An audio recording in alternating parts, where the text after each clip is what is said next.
Bonjour, alors vous voyez, je répète très très souvent que les mots sont des pièges et qu'il faut s'en méfier. Je vais y revenir parce que euh, c'est toujours le mental et l'ego qui essayent de saisir les mots de la religion, des pratiques spirituelles, des traditions spirituelles, pour les saisir et pour en faire quelque chose de rigide. Alors, ça nous aide à penser le divin et la spiritualité, mais ça nous enferme aussi dans des mots. Je viens de traduire chez Johannes Tauler, qui était un élève de Maître Eckhart. Je viens de traduire une phrase très étonnante. Il dit Dieu se manifeste en nous avec des intermédiaires et sans les intermédiaires. Il dit avec les intermédiaires, c'est-à-dire avec des représentations, avec des images, etc. Donc ça, on est typiquement dans le religieux, ou dans le rien de Dieu. Et il nous dit, laisse le quelque chose de Dieu pour rentrer dans le rien de Dieu, c'est-à-dire dans Dieu en tant qu'il est, Dieu, et Dieu n'est ni ceci ni cela, donc il ne faut pas chercher quelque chose qu'on pourrait saisir. Et derrière, il dit quelque chose de très important, c'est que lorsque on se saisit des choses spirituelles, on les obscurcit parce que en les enfermant dans des mots, on va finalement les obscurcir et ils nous empêcheront de voir la réalité. Il faut bien vous dire que la réalité qu'on appelle Dieu, c'est-à-dire ce qui fonde le monde, et qui a deux qualités classiques qui sont à la fois la connaissance, c'est-à-dire la conscience, et l'amour, la bienveillance, ce qui veut le bien, eh bien que Dieu se manifeste bien au-delà de nous. C'est-à-dire que cette réalité ontologique qui est à la source du monde, elle se manifeste sans nous et sans nos institutions, vous comprenez bien. Dieu n'a pas besoin de quoi que ce soit. Alors ça peut aider d'avoir des textes, des institutions qui nous en parlent, etc. Mais Dieu se manifeste des fois de manière tout à fait évidente à des personnes qui ne sont pas du tout dans un cadre mental religieux.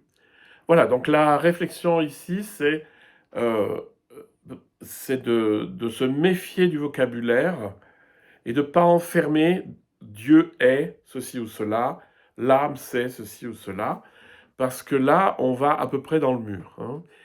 Eckhart le décrit très très bien. Dans un de ses sermons, il parle de la théologie qui passe par des comparaisons avec notre monde et une théologie qui dit non à toutes ces représentations. C'est-à-dire, vous avez deux types de théologie. Soit vous marchez par métaphore et vous dites, par exemple, Dieu est bon. Mais si vous dites Dieu est bon, déjà vous l'avez enfermé dans le mot de Dieu et vous l'avez enfermé dans le bon. Et le bon tel que nous le pensons, c'est pas du tout à la mesure de la bonté de Dieu qui est un amour infini. Le mot bon, il le réduit. Et le mot Dieu, Eckhart va vous dire, dès que tu nommes Dieu, tu en fais une idole. Une idole, c'est-à-dire un objet devant lequel tu vas t'incliner. Et en fait, Dieu n'est pas un objet, ce qui fonde le monde est une réalité qu'on peut expérimenter au plus profond de soi. Et la question de la théologie apophatique, c'est qu'elle va tout renier. Elle va dire Dieu n'est ni ceci ni cela. Dieu n'est pas bon, Dieu n'est pas grand, Dieu n'est pas tout-puissant, et Dieu n'a pas de nom, etc., etc. Et donc il va tout dézinguer. C'est un peu comme si vous étiez devant un immense cratère de volcan, vous voyez, puis vous tournez autour, et en disant c'est pas ça, c'est pas ça, c'est pas ça, c'est pas ça, c'est pas ça, le volcan, voilà, vous tournez autour, et en fait, ça permet de définir un espace qui est vide, enfin bon, pas dans le cas d'un volcan, mais un espace vide que vous avez défini par le ce n'est pas ceci, ce n'est pas cela. Ça fait sentir un espace et ça peut nous éveiller à la réalité que c'est. Voilà, donc les mots sont des pièges et lorsque vous utilisez un mot, définissez-le toujours. Vous ne pouvez pas dire Dieu est transcendant. C'est pas possible. Vous pouvez pas le dire. Parce qu'il faut définir Dieu, il faut définir est, et il faut définir transcendant. Si vous voulez dire quelque chose de profond, il faut définir les mots, et ça peut être d'une fois sur l'autre, ça peut être quelque chose de différent, hein, parce que le langage, il est multiple. Et Eckhart fait ça tout le temps, tout le temps, tout le temps. Les mots n'ont pas toujours le même sens chez Eckhart.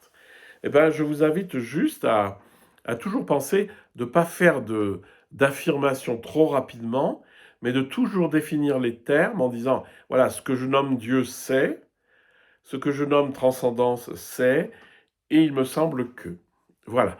Donc, faites votre beurre avec ça.